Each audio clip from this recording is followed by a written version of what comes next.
And if we were on a mainstream media discussion, we would probably blame maybe three things for Britain's economic problems. One would be Brexit, other would be Liz Truss, and the third, which I'm surprised we haven't mentioned yet, but it's Donald Trump. The Don't forget the Russians. The Russians, of course. Blame the Russians. The Russians, of course. But I do want to ask you about Donald Trump and the new economic world we find ourselves in. I mean, how big an impact really does that have on the British economy? And it surely can't be, whatever the turbulence it's causing, that's clearly not to blame for many of the problems that you've been raising. So I've been writing quite a lot about Trump on my When the Facts Change Substack, and indeed I'm just posting today, when this goes out, an interview I did with Catherine McBride, who's a very interesting trade economist, and there was a lot of chatter from my Substack followers. I want to hear you and Catherine McBride talk about Trump and the tariffs, because Catherine is, has no equal, I think, when it comes to expertise in the trade area. Somebody who also writes well and writes in the media and so on. And my view, and I know her view, has been pretty much since the beginning that there could actually be some method in Trump's madness. Yes, of course, there's been market squalls. Yes, of course, Trump derangement syndrome everywhere.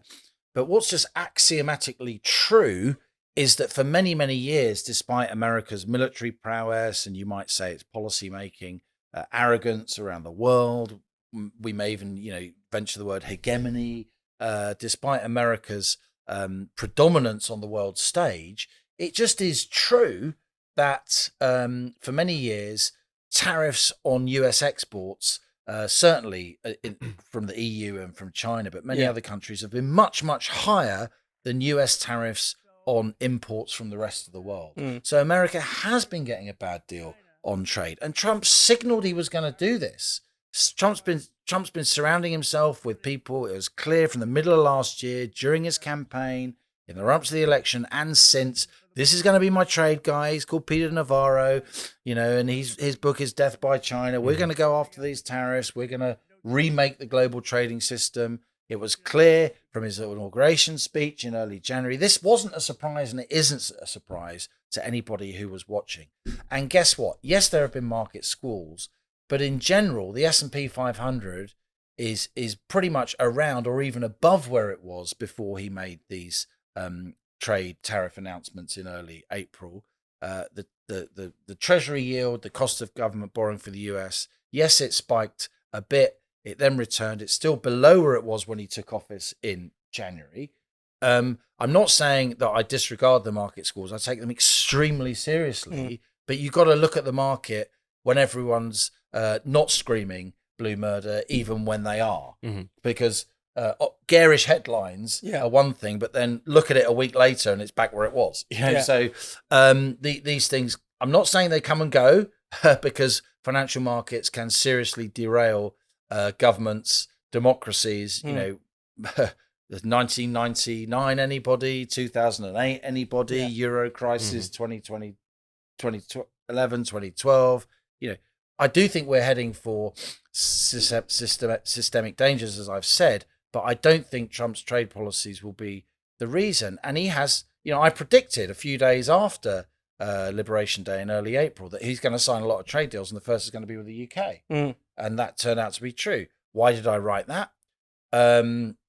Because I thought, Starmer would be the biggest sap, frankly. No, smart true. Money's on that in most cases. And negotiating stuff away.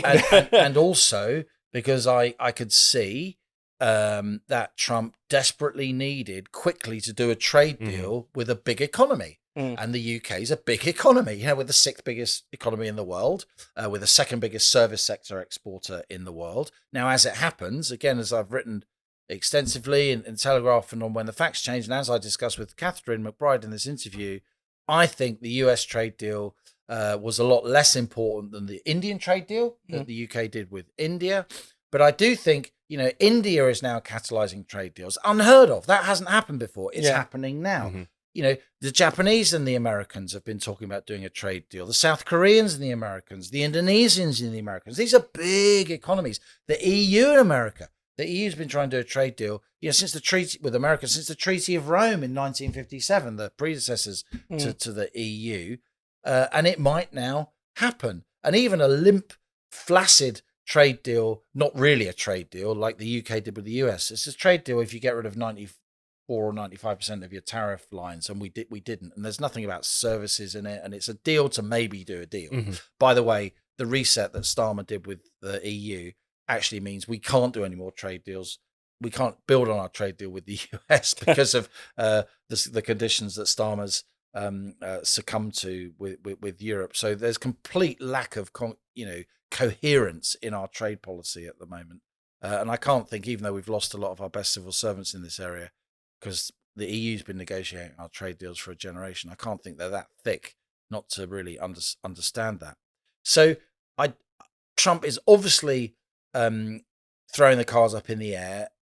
It was, of course, worrying when he introduced the most serious raft of US protectionism since the Smoot-Hawley tariffs of the early 1930s, which many economists would say turned the Wall Street crash into the Great Depression, Steinbeck's Dust Bowl, and all the rest of it. But I don't think it's completely mad, and it may turn out to be inspired.